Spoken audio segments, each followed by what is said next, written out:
It's going to end. It's going to end. It's called imbalance. It's going to end. It's going to end. We can't take in millions of cars and we send them wheat. And they don't want the wheat. And they don't want our beef. They send it back. We don't want, look, it's going to end. It's going to end. It's going to be so nice. You know, they're a little concerned with me. They're saying, you know, a friend of mine called up from Japan. Another one called up from China. They said, you know, they're concerned with you because you're the only one that really understands what they've been doing. They understand, folks. They treat us like we're a bunch of babies. They treat us like we're little infants. It's over. So here's the story. We're going to win on trade. I'm going to tell Carrier, enjoy your beautiful new factory. Enjoy your beautiful new plant in Mexico. But now we have a wall and we have a border, and every single air conditioning unit that you send across that border, you're going to pay a 35% tax on, okay? 35%.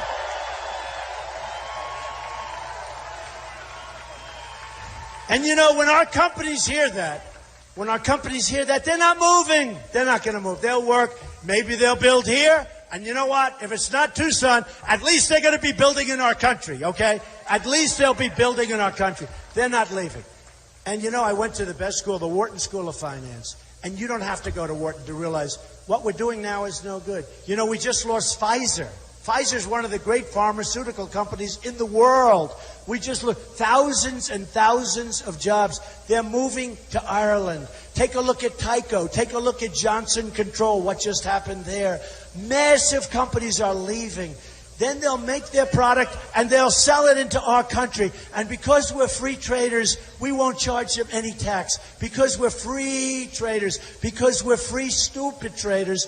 I'm a free trader. I love free trade. But we have dumb people running our country. We can't do it right now. Maybe someday we'll be free traders. But right now, we have to keep our companies from leaving. We have to keep our companies from taking all these jobs and giving up all these jobs. So here's what's going to happen.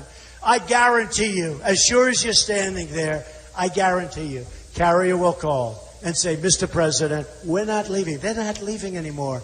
And companies aren't going to leave if they know that's going to be the penalty. We can't be the stupid, stupid country anymore. We're not going to be. We're going to be the brilliant country. We're going to be a country that people respect again.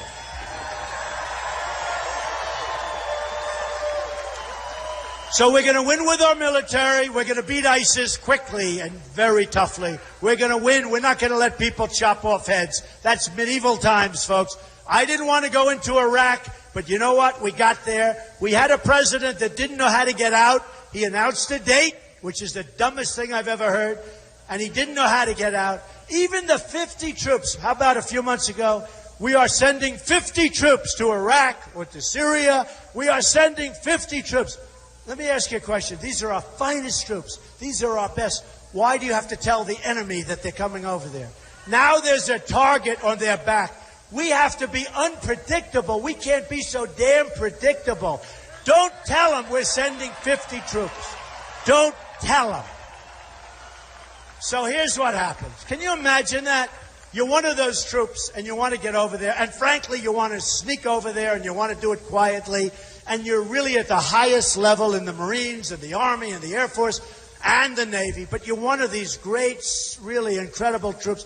And you get a president saying we're sending 50 troops over there. And it doesn't even sound good because 50 is not exactly a scary number, right? But these are the elite. And now these 50 troops have a target on their back because we have a guy that wants to tell the world that we're sending 50 innocent, wonderful people over there. We have to be smart. We have to be smart. We have to think like General George Patton. We have to think like General MacArthur. We have to think here, here, here.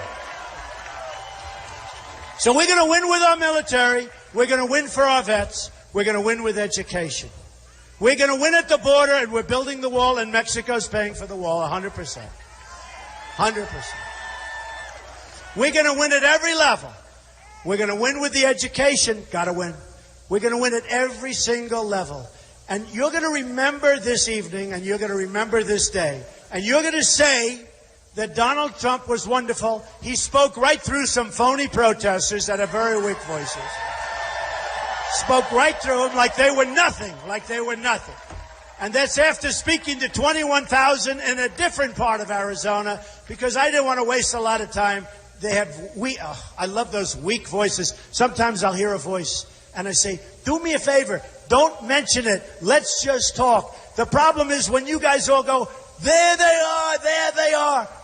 Be quiet and we can speak right through. So we're going to win so much. And you're going to remember this day. And on Tuesday, more importantly, you're going to remember that vote.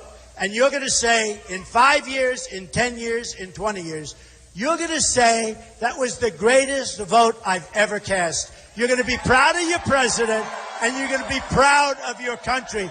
I love you, Tucson. I love you, Arizona. Vote on Tuesday.